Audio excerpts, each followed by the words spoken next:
The emotions you bury don't disappear. They wait for the perfect moment to take control. Imagine locking a wild animal inside a dark room. You never feed it. You never look at it. You pretend it doesn't exist. Day after day, month after month, year after year. Now ask yourself, does the animal disappear or does it become hungrier? This is exactly how most people treat their emotions. They bury anger beneath a smile, hide jealousy behind compliments, disguise fear as caution, mask loneliness with busyness, conceal insecurity behind confidence, and convince themselves that because these emotions are invisible, they no longer exist.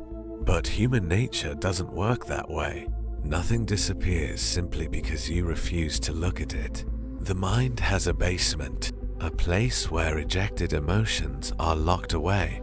Painful memories, embarrassing desires, humiliating failures, secret resentments, forbidden fantasies, the parts of yourself you don't want anyone else to see, sometimes not even yourself. You close the door, turn off the lights, and hope they'll remain there forever.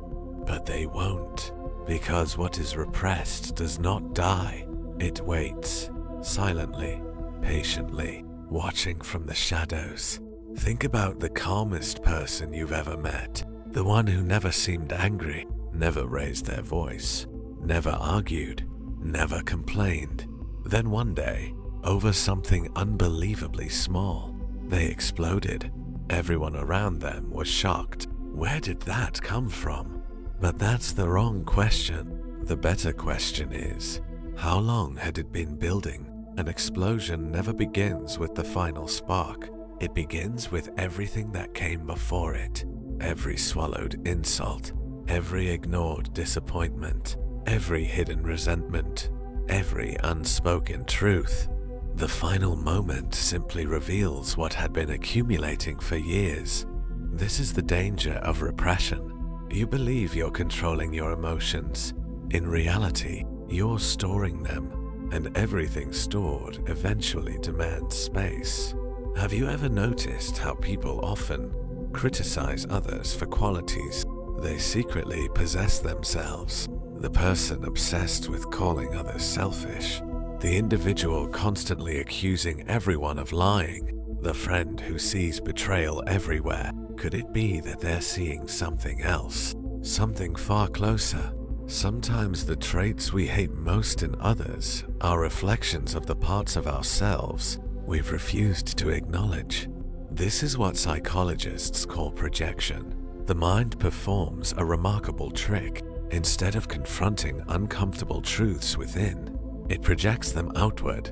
It's easier to condemn someone else's arrogance than to admit your own. It's easier to mock another person's insecurity than to face yours. It's easier to point at darkness across the room than to turn toward the darkness inside yourself. And so the game continues.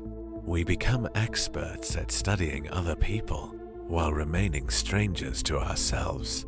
Ask yourself something uncomfortable. What emotion do you avoid the most? Anger? Fear? Shame? Jealousy? Loneliness? Why? Who taught you that emotion was unacceptable? Who convinced you that feeling it made you weak? Perhaps it happened so early that you no longer remember. A child cries. Someone says, "Stop crying." A child becomes angry.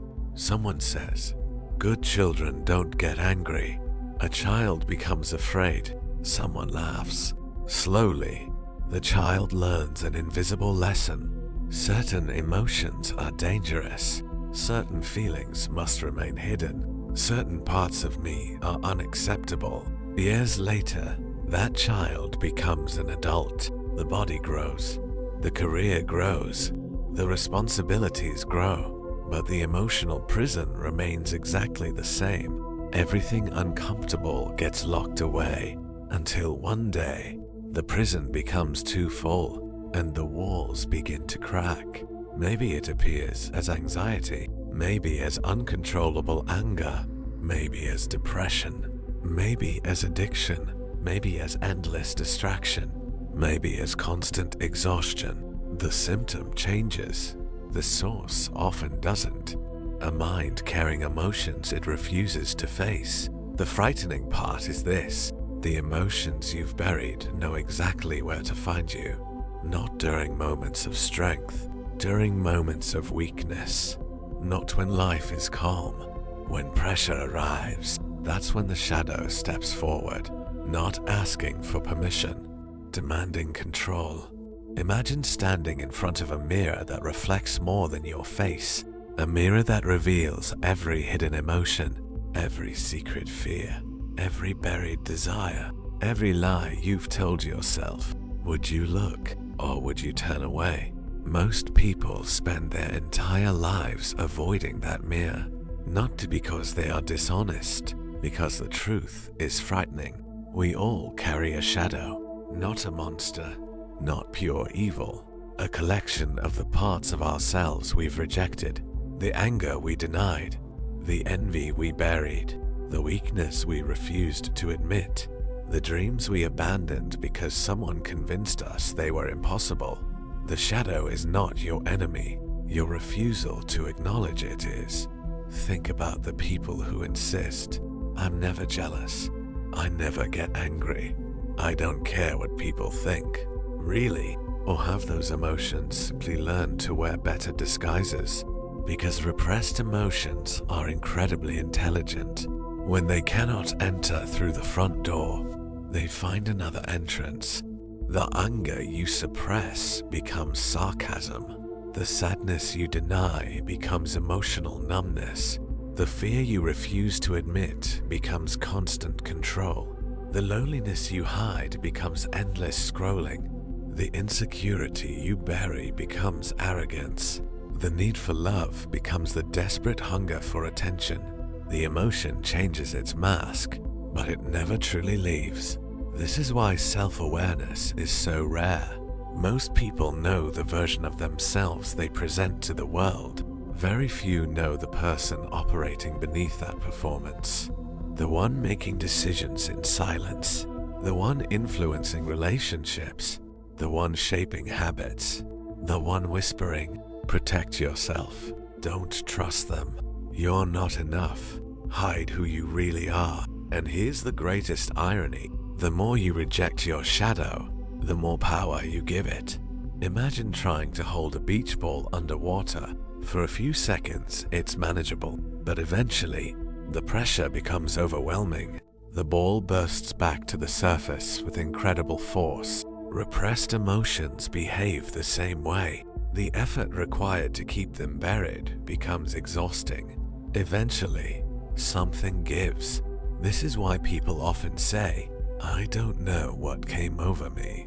Something didn't come over them. Something came out of them. Something that had been waiting for years. The law of repression teaches one of the most uncomfortable truths in human nature. The greatest battles are not fought against other people. They are fought against the parts of ourselves we refuse to meet.